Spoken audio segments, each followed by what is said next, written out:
Que mon cœur soit sincère dans tes statuts, afin que je ne sois pas couvert de honte. Psaume 119, verset 80. D'un cœur sincère, j'aurais dû servir. Le plus grand enseignement de mon ministère est celui de mon fils. Je suis le pasteur Ontégué. Écoutez très attentivement mon histoire. Mais avant de poursuivre, n'oubliez pas de vous abonner, de cliquer sur la cloche de notification afin d'être notifié pour toute nouvelle vidéo. Restez bénis. Nous sommes appelés à rendre service à Dieu puisque c'est ce qu'il nous demande de faire. Et dans sa maison se trouvent plusieurs ministères. Chacun selon son appel devrait s'y dévouer. De savoir si être pasteur était le mien ou non, je n'avais jamais cherché à savoir. Tout ce qui pour moi importait était d'en devenir un. J'étais particulièrement marqué et attiré à chaque fois qu'un pasteur prenait la parole. Je décidai donc, une fois l'âge atteint, de m'inscrire en théologie. J'en sortis d'ailleurs major de ma promotion. En ce qui concerne la parole de Dieu, j'en avais une bonne maîtrise, ce qui me permit de bien faire mon devoir en tant que pasteur.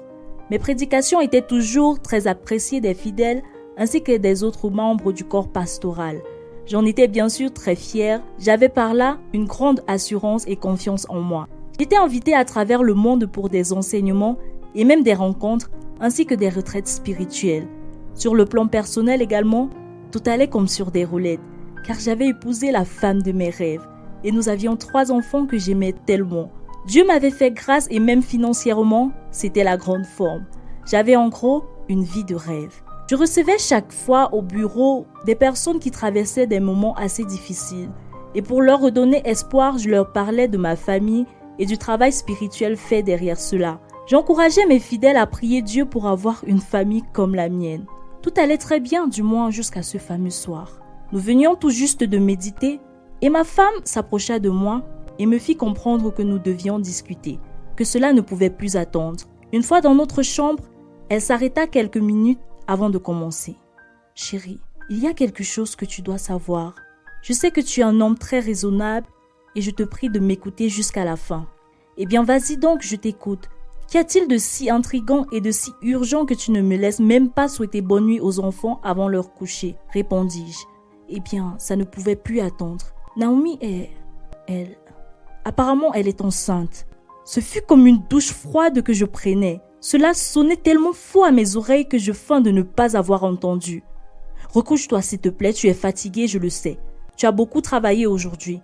Demain, tu auras les idées plus claires. Mais mon chéri, crois-moi, c'est la vérité. Nous en avons discuté et Tu la fermes, ok ? Ma fille n'est pas enceinte, c'est impossible et tu le sais mieux que quiconque. » dis-je avant qu'elle n'eût fini de parler. Ma colère était telle que je n'avais jamais imaginé. Je ne pouvais pas concevoir que ma fille avait pu en arriver là. Qu'allaient penser les gens? Qu'allais-je devenir? Comment allais-je expliquer cela aux fidèles? Je me précipitai dans la chambre de ma fille et me mis à lui hurler dessus. Ses frères vinrent voir ce qui se passait et tous étaient apeurés par celui qui se tenait devant eux. Cependant, je n'en avais rien à faire puisque tellement emporté par la colère. « Es-tu réellement enceinte? Réponds-moi. Si c'est réellement le cas, alors tu es une honte pour cette famille. Après tous les enseignements que tu as reçus, que diront les gens quand ils apprendront que la fille du pasteur Ontégué est enceinte, hors mariage en plus? Y as-tu pensé un seul instant? Alors c'est vraiment tout ce qui t'intéresse, papa. Les autres et ce qu'ils pensent. As-tu pensé à moi une seule seconde? Ta fille vient-elle au second plan pour toi? Répondit ma fille tout en larmes. Je ne suis pas le père des prostituées, détrompe-toi. À la suite de quoi je m'en allai laissant ma femme ainsi que mes enfants dans la stupéfaction. Leur avis ou ressenti m'importait peu. Le lendemain, je n'arrivais à rien et dans la maison, l'atmosphère était plus que tendue. Nous ne nous dîmes même pas bonjour. Une fois à table, personne n'osait croiser mon regard. « Qu'as-tu décidé de faire de cette grossesse ?» dis-je pour briser le silence. « Qu'entends-tu par là, Bernard ?» demanda ma femme. C'était la première fois depuis que nous étions mariés que ma femme employait mon prénom pour s'adresser à moi, surtout devant les enfants. Cependant, je repris tout sereinement. Eh bien, j'entends par là la solution à ce problème. Ma fille se leva de table sans dire mot et s'en alla en larmes. Ses frères la suivirent. Ma femme, quant à elle, essaya de me faire entendre raison. Il était hors de question que cet incident détruisait l'empire que j'avais fondé, que ma réputation en soit entachée. Puisque rien n'était fait, je me décidai moi-même de prendre les choses en main et je cherchais un moyen de faire avorter ma fille. Sachant qu'elle n'en serait pas d'accord, je la menai à l'hôpital pour une soi-disant visite chez un médecin à qui j'avais intimé lors qu'il la fit avorter. Je m'en allais car j'avais un séminaire de prévu mais prévint ma femme d'aller la chercher.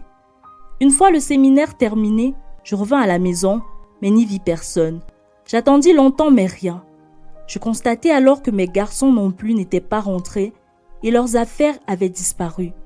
Sur le coup, je craignis ce qui se passait, mais restai calme. La nuit passa mais rien. J'essayais de joindre ma femme en vain. Alors je compris tout d'un coup. Ma femme avait pris le large avec mes enfants. Je pris place mais n'arrivais pas à réfléchir.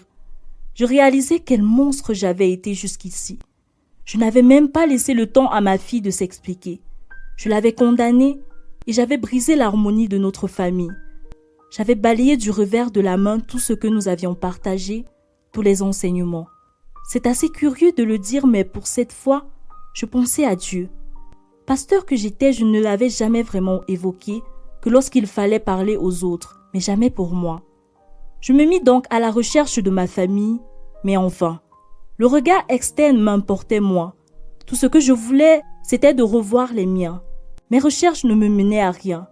Et je ressentais comme un poids énorme sur moi. Il fallait que je fasse quelque chose. C'est alors que je me décidai de tout confesser lors de l'un de mes services, devant toute la communauté. Le choc fut énorme et plus de la moitié de mes fidèles quittèrent l'église. J'étais assis à l'entrée de mon bureau lorsque je sentis une petite main me toucher. Je levai la tête et je vis mon fils, le petit dernier. Je fus rempli d'une si grande joie et le pris dans mes bras. Je lui demandai où étaient les autres et il me répondit « Ils vont bien, mais avant que tu ne les voies, nous devons parler d'homme à homme. Regarde papa, depuis tout petit tu nous lis la Bible et tu l'enseignes également. Mais je constate que tu n'en as rien compris. Désolé de te le dire, mais tu enseignes un Dieu que tu ne connais même pas toi-même. Sais-tu que Naomi avait été violée par un de tes fidèles? » J'écoutais la suite de son récit avec tellement de tristesse, de remords, mais surtout d'émerveillement.